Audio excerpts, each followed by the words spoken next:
Hare Krishna, dear devotees. Thank you so much for joining today. We want to seek the blessings of Radha Madhava, Radha Shyam Sundar, Krishna Balaram, Bal Gopal, Gonita, Ishla Prabhupada, Guru Maharaj, and some devotees, and Lord Narasimhadev.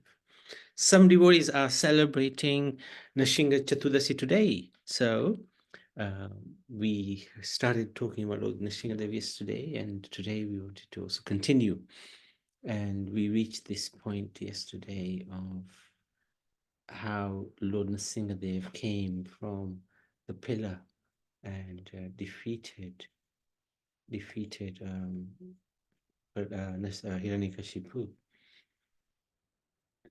So let's just continue with that. When Hiranyakashipu heard this philosophy, I think we read that. Yeah, we read this. So let's just go through this bit. Drawing his sword, Hiranyakashipu struck its hilt against the pillar.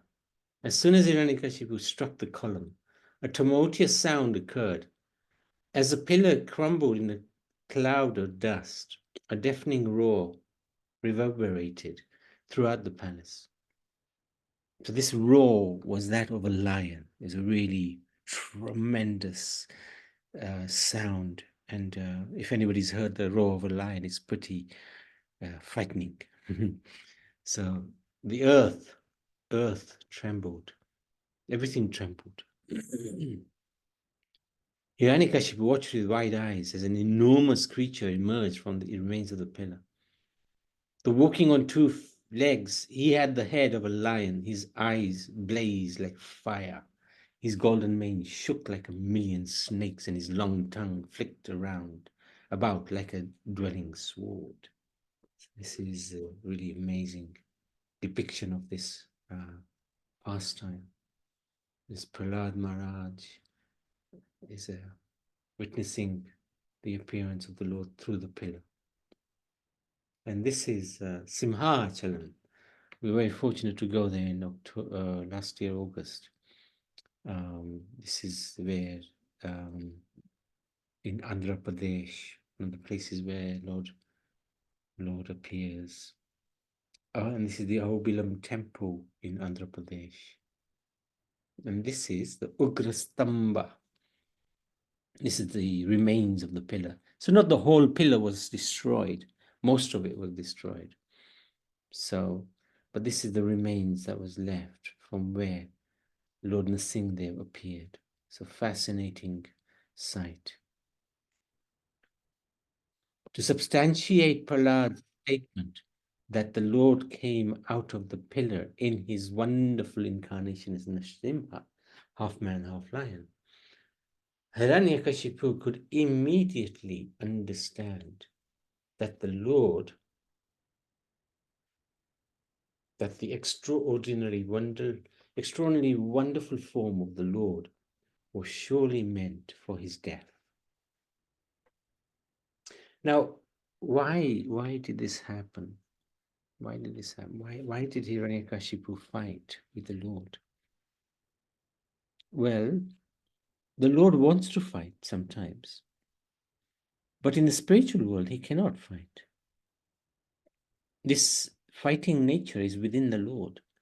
And sometimes, I mean, it's a very transcendental activity, but he can't do that in the spiritual world. As soon as he picks up an arms, any weapons, the devotees will simply bow down to him. So he can only fight in the material world. And he can't fight with anybody ordinary because he's extraordinary. So he sends his devotees down to fight with him. So who is Hiranyakashipu? Who is Hiranyaksha, his brother? Actually, they're Jay and Vijay from the spiritual world. They were the gatekeepers of Lord Vishnu, Lord Narayan. And they, for some reason, or we know the reason, they were by some arrangement cursed to come to the material world. And this was actually the arrangement of the Supreme Lord, Sri Krishna, because he wanted to fight in the material world. And he can only fight with somebody who is equal. And Jay and Vijay were devotees from Vaikuntha and pretty much as powerful as the Supreme Lord. so they could give him a fight as Hiranyakashipu and Hiranyaksha. So this is the fight between the wasp-like Hiranyakashipu and Nrsimhadev Bhagwan. Tremendous fight. The Lord enjoyed the fight. It was a great pastime. Hiranyakashipu's mood. Who is this strange creature? He thought. Is this Lord Vishnu, my arch enemy? Never before had he seen such awesome anger. But remembering that he, the king of the demons, was immortal, so he thought, he was unafraid. So the Lord put him in this Maya so that he would fight the Lord. Otherwise, how can you fight the Lord? It's impossible to fight the Lord. He was unafraid. Flashing his razor-sharp sword, Hiranyakashipu charged the creature. Incredible. And so they fought, sometimes on the ground, sometimes in the sky. Lord Narasimhadev was playing with the demon as an eagle plays with a mouse. Sometimes he caught him, sometimes he let him escape. The Lord fought with the demon for some time, and in the evening, on the border between day and night, so that's called dusk, the Lord captured the demon. He threw him on his lap, and he killed him by piercing his abdomen with his nails. The Lord not only killed Hiranyakashipu, the king of the demons, but also killed many of the followers. When there was no one else to fight, the Lord, roaring with anger, sat down on the throne. Now, the Lord kept the promise of Brahma. He honored the promise of Brahma to Hiranyakashipu, that he would not be killed in the day or night, or by any weapon, or on land or water. So many boons that had been granted by Brahma. And the Lord very kindly honored those boons. But he still killed Hiranyakashipu. He still defeated him. So this shows that the intelligence of the Lord is far superior than any of us. So we always submit to his grace. So finally, in the doorway of the palace, the Lord, so he killed him in the doorway. He sees Hiranyakashipu. He placed him on his lap, and he's with his lion claws ripped open the demon's belly. So the claws are not weapons. He couldn't be killed inside or outside, so the Lord killed him in the doorway of the palace. And this is one of the most gruesome pictures. Quite extraordinary picture, actually. Showing Hiranyakashipu on the lap of the Lord, with the Lord tearing out his intestines. It's quite interesting, when we get a guest to come to our home, we offer them three things, right? Or when an uninvited guest even comes, we offer them three things. We offer them some water. We may even offer them some flower or a garland. And we would offer them a seat. Now, when Narasimhadev appeared, this etiquette was not followed because there was a fight going on. But Lord Narasimhadev still managed to get a seat on the throne of the king. He put a garland of intestines around him and drank the blood of Hiranyakashipu. So all three etiquettes were observed by Lord Narasimhadev.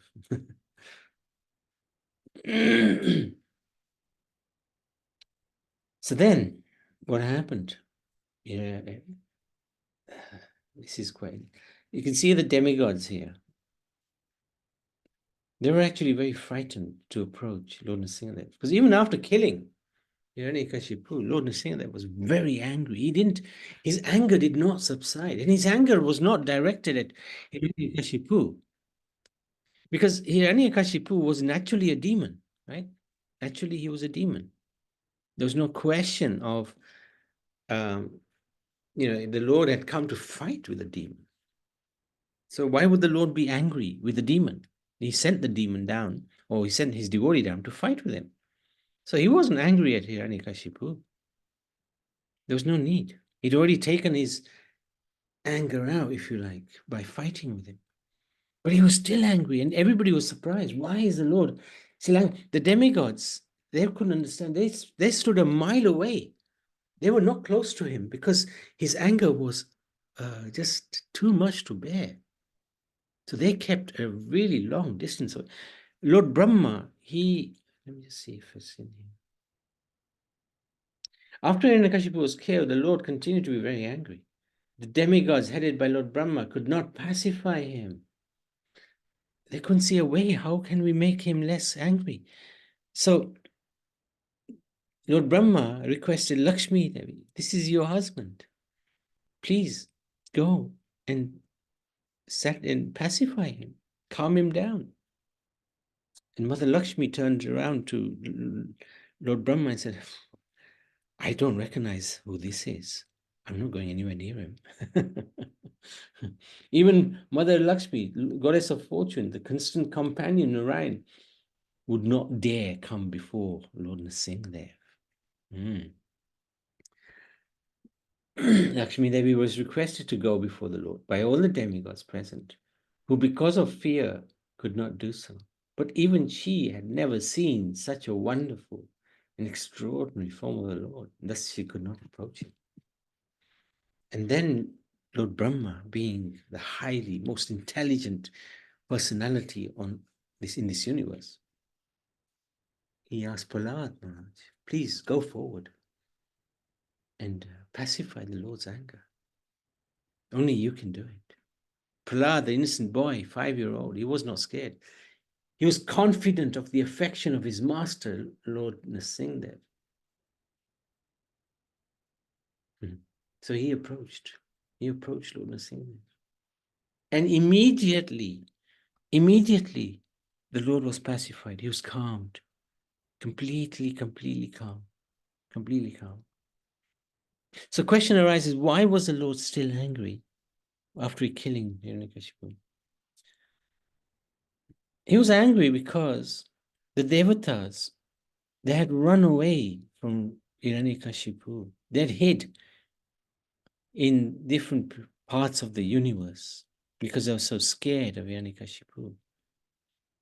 But they never gave any regard to Prahlad, the young boy who was completely on his own. No one to protect him. And Narasimhadev was very furious with the demigods. Where were you when my devotee was being harassed? You ran for your life, but you did not give any consideration to my dear Prahlad. Where were you? So this was one of the reasons why Narasimhadev was so furious.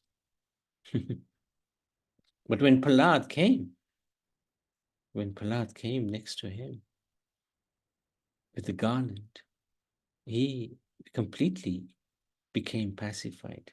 He could not show any anger in front of the boy, Prahlad. He was completely conquered by Prahlad's love for him. So Prahlad, the Lord's hand was placed on the boy and thus purified. Prahlad, he offered wonderful prayers to the Lord. So this is another amazing picture. Another glorious picture. What an amazing painting this is. So chapter 9, 7th canto. Oh, chapter 10. Where are we? Chapter 10, okay. I don't know what happened to chapter 9. Anyway, hopefully it's there. Lord Narasimhadev wanted to bestow. Anyway, chapter 9 is where Prahlad offers wonderful prayers to Lord Narasimhadev. Chapter 10 is Lord wanted to offer benedictions upon Prahlad. Now, Prahlad said, no, my dear Lord. How can you say no to Narasimhadev? He said no. Because he said, these will become impediments on my spiritual progress. I do not want anything from you. I just want to love you. I just want to surrender onto your lotus feet. So the Lord, they had an interaction. My Lord, the boy replied, please do not tempt me. I'm not a businessman serving you only to meet my own needs, my own ends. I'm happy simply to remain your servant life after life. This is why we are very reluctant to ask anything from Krishna, because we're not businessmen. We don't want anything from him. We want to just serve him. But we do request from Lord Narasimha, please protect our health so we can serve him. But even that, the pure devotees never ask for anything. Even they don't ask for that. Prabhuji, Yes, yes. shall I ask you? I don't know why. Since I was young, we just pray to God, look after us, bless us, always. And I try to, like you said, don't ask anything. But it's habit now. Habit. I can't, yeah. It is habit. Yeah, it is habit. So is it? No, it's okay. If you want to ask from the Lord. Thank you. Yeah, it's fine. But if you see the mood of Prahlad, Yeah. even he was harassed by the father, the soldiers, not one time did he say to the Lord, please protect me. No, Yeah. it was always Om Namo Bhagavati Vasudevaya. It was always done in love. I am trying all the time, but sorry, Yeah. sometimes, Yeah. But he's our gold standard. He's the gold standard. Yeah. Thank you. Yeah, thank you. He's the gold. Okay. Thank you. Thank you so much. I am happy simply to remain your servant life after life. Narasimhadev, however, insisted, please take something. Then I ask you, please accept something from me. Okay, Prahlad Maharaj says. Then I ask you only one benediction. Prahlad consented. You please excuse my father, forgive my father for all his sinful activity. Can you imagine this boy was harassed by the father unendingly? Yet what does he ask for? Please protect my father. He's just killed his father. Please protect my father. Excuse my father. My goodness, what a devotee of the Lord. There's actually no one who can match Prahlad in terms of his complete faith in the Lord. My dear Prahlad, the Lord answers, don't worry, because of your unflinching devotion, your father and 21 generations of your family have already been liberated from the endless cycle of birth and death. Because you're a devotee, don't worry. I have liberated 21 generations. To this day, whenever there is danger from enemies, the devotees of Lord remember how Narasimhadev rescued Prahlad. They pray for his protection. So let's have a look at these 21 generations, right? Who are they? From the current family, the liberated parties are Prahlad, that's one, of course, himself. Prahlad's father, Hiranyakashipu. Prahlad's grandfather, Kashyapa Muni, great devotee anyway. Marichi, great-grandfather. Brahma, the father of Brahma. Well, Brahma, Lord Brahma, he's already a liberated soul anyway. Jiva Goswami explains that in addition to these 5, 16 generations from Prahlad's previous family were also liberated by Lord Narasimhadev. Thus, 21 generations are liberated as the Lord promised Prahlad. So this previous family is promised previous life. So just see if anybody becomes a devotee, so many things can happen. Not just to him, but his parivar. So Lord Narasimhadev still wasn't happy. He said to Prahlad, ask for something else. Please ask for something else. Okay. Prahlad Maharaj didn't want to disappoint the Lord. He said, take all the souls back, liberate all the souls, and let him, Prahlad, suffer eternally. Whew. Then Narasimhadev started to get a tear in his eye. Why? Well, there's so many souls, they will give you much more pleasure than just me on my own. Let me suffer, let everybody else come to you. The Lord, with tears in his eyes, this is Lord Narasimhadev. He was furious at one point. Now he's got tears in his eyes. And Lord Brahma is asking Lord Shiva and Lakshmi Devi, hey, has Prahlad just made the Lord cry? The Lord, with tears in his eyes, said, he cannot do that. Ask something else. Okay, then Prahlad said, anyone who reads or hears this pastime should not have to take another birth. Lord Narasimhadev agrees to this.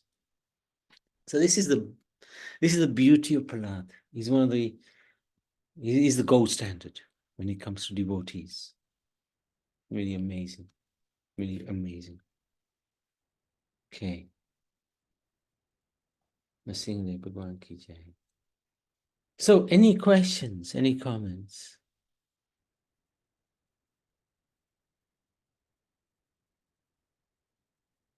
Rohan, are you okay?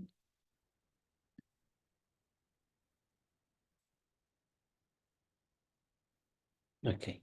Let's just do a little bit more. Hello? Yes, Rohan. Any questions? No, it's good. Yeah. Okay. So he appears on Chaturdasi, 14th day of the month of Vaishak, of the Shukla Paksh. So actually the 14th day has begun today, a couple of hours ago. So perhaps the fasting should have been done today. But anyway, it's okay. We're fasting tomorrow. He appears at dusk. Thus the devotees fast until dusk. In the UK, that's until 9. But of course, sometimes, I mean, Prahlad Maharaj in his previous life not just fasted all day, all night. So he didn't take anything the day off until the day after. But he also stayed up all night as well. So devotees often do that. They fast completely and then they go, stay up all night as well sometimes. Prabhuji, when you finish this one, I just wanted to ask you about another classes. Yesterday I read one. Someone is going to start teach slow. Sanskrit. Yeah. Thanks.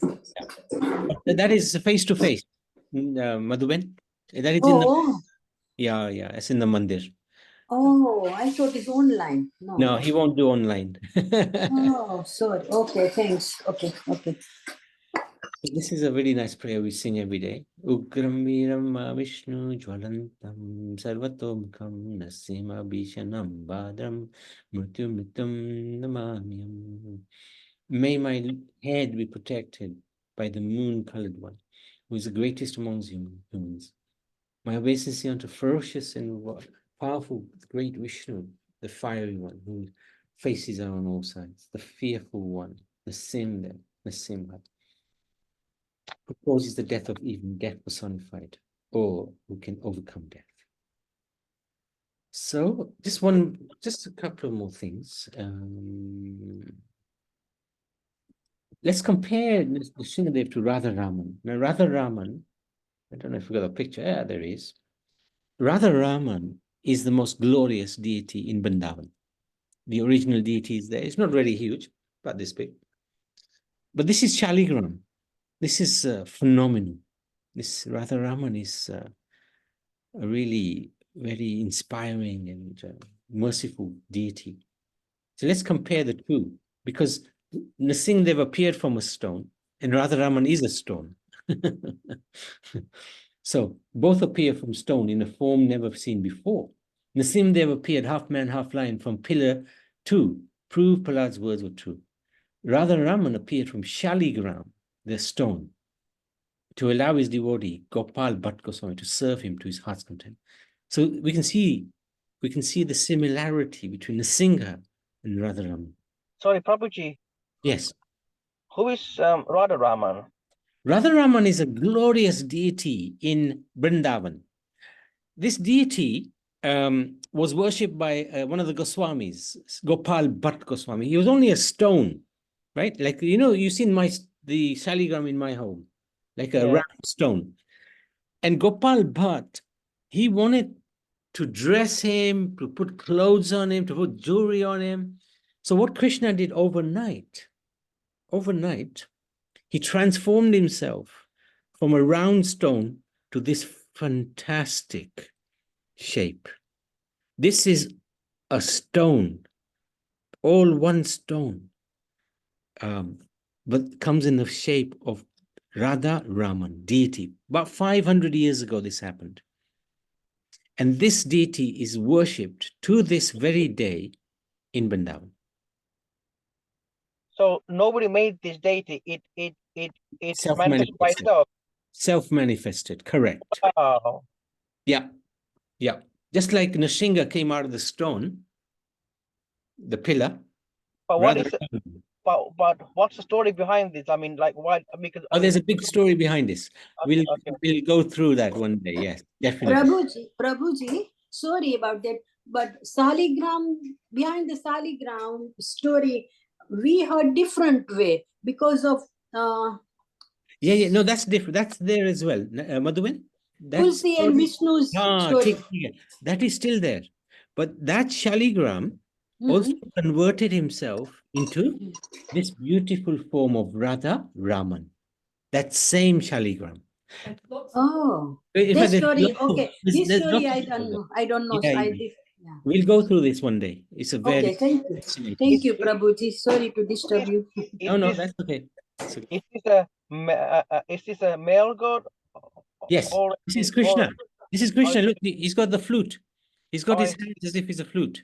Okay. He's got the three bending form. You can see he's standing in a funny shape, as Krishna does. Okay. Yeah. It's very amazing. Both places he appeared because of his love for his devotees. Nrsimhadev, Ugra, is very angry, but Radha Raman is very peaceful. This is the beauty of their similarities and their differences. Nrsimha Viram is very brave. Radha Raman gets scared. He runs to Yashoda Mai. When Krishna was little, he would run to Yashoda Mai when he saw, something fearful. Compare that to Nrsimhadev. No comparison. But Krishna is the source of Nrsimha. So we need to understand that. Nrsimha is Mahan, is greater than the greatest. Radha Raman is tiny. He's tiny. He's only like less than a foot. Nrsimhadev throws fire out of his mouth. Radha Raman drinks fire through his mouth. That's Krishna's pastime in the forest fire. Nrsimha Sarvatomkham can see in all directions. Radha Raman can't see Yashoda Mai behind him and she's caught him stealing butter from her. What means Sarvato Mukham? Basically, Sarva is all, and Mukham, all directions. Nrsimhadev can see every day. Okay. Yeah. Nrsimha is Bishanam, ferocious. Radha Raman is naughty. Because this Radha Raman is equal to Krishna. So it's one and the same personality. Nrsimha Badram is full of good manners. Radha Raman, he speaks lies. He eats with his left hand. Nrsimhadev, Mrityu Yur Mitum, death personified. Radha Raman is the life of all existence. So this is really something very fascinating to go through. Actually, we'll go through in some detail another time. So let's stop there. Thank you, everyone. Nrsimhadev Bhagwan ki jai.